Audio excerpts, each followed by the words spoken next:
Brooke bond red label ಸುವರ್ಣ ಪರಿವಾರ awards powered by Indulekha bring oil ಇದೆ April 11 ಮತ್ತು 12ರಂದು ಸಂಜೆ 6 ಗಂಟೆಗೆ.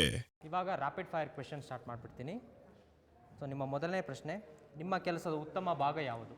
ನನ್ನ ಆ್ಯಕ್ಟಿಂಗೇ ಅನ್ಬೋದು. ಇದರಲ್ಲಿ ಎಲ್ಲ ಥರನೂ ಆ್ಯಕ್ಟಿಂಗ್ ಬರುತ್ತೆ, ಎಲ್ಲ ಶೇಡ್ಸು ಇದೆ. ಸೊ ನನ್ನ ಕ್ಯಾರೆಕ್ಟರ್, ಸೀರಿಯಲ್ ಕ್ಯಾರೆಕ್ಟರ್. ಅತ್ಯಂತ ನೆಚ್ಚಿನ ಕ್ಷಣ? ನನ್ನ ಸಿಸ್ಟರ್ ಜೊತೆ ಇದ್ದಾಗ. ಫೇವ್ರೆಟ್ ಕೋ ಸ್ಟಾರ್ ಯಾರು? ಫೇವ್ರೆಟ್ ಕೋಸ್ಟಾರ್ ಅಮೃತ, ವಿಜಯ್, ವಿನಯ್ ಎಲ್ಲರೂ. ನಿಮ್ಮ ಇನ್ಸ್ಪಿರೇಷನ್ ಯಾರಾಗಿ ಬರುತ್ತಾರೆ? ಇನ್ಸ್ಪಿರೇಷನ್ ಬಂದು ನಮ್ಮ ಸೀರಿಯಲಲ್ಲಿ ಕಿಶೋರಿ ಬಲ್ಲಾಳ್ ಅಂತ ಅಜ್ಜಿ ಇದ್ದಾರಲ್ಲ, ಅವ್ರು ತುಂಬ ನಮಗೆ ಹೇಳ್ಕೊಡ್ತಾ ಇರ್ತಾರೆ. ಅವ್ರ ಎಕ್ಸ್ಪೀರಿಯನ್ಸ್ ಎಲ್ಲ ಶೇರ್ ಮಾಡ್ಕೋತಾರೆ. ಸೊ ಅವರೇ. ನಿಮ್ಮ ಫ್ಯಾಮಿಲಿಯವರು ಇನ್ಸ್ಪಿರೇಷನ್ ಕೊಡ್ತಾ ಇದ್ದಾರಾ ಸೀರಿಯಲ್ ಬಗ್ಗೆ? ಖಂಡಿತ ಡೈಲಿ ಎಪಿಸೋಡ್ಸ್ ನೋಡಿ ಅವ್ರ ಫೀಡ್ಬ್ಯಾಕ್ಸ್ ಹೇಳ್ತಾರೆ. ಬ್ರೂಕ್ ಬಾಂಡ್ ರೆಡ್ ಲೇಬಲ್ ಸುವರ್ಣ ಪರಿವಾರ awards powered by Indulekha bring oil ಇದೆ ಏಪ್ರಿಲ್ 11 ಮತ್ತು 12ರಂದು ಸಂಜೆ 6 ಗಂಟೆಗೆ.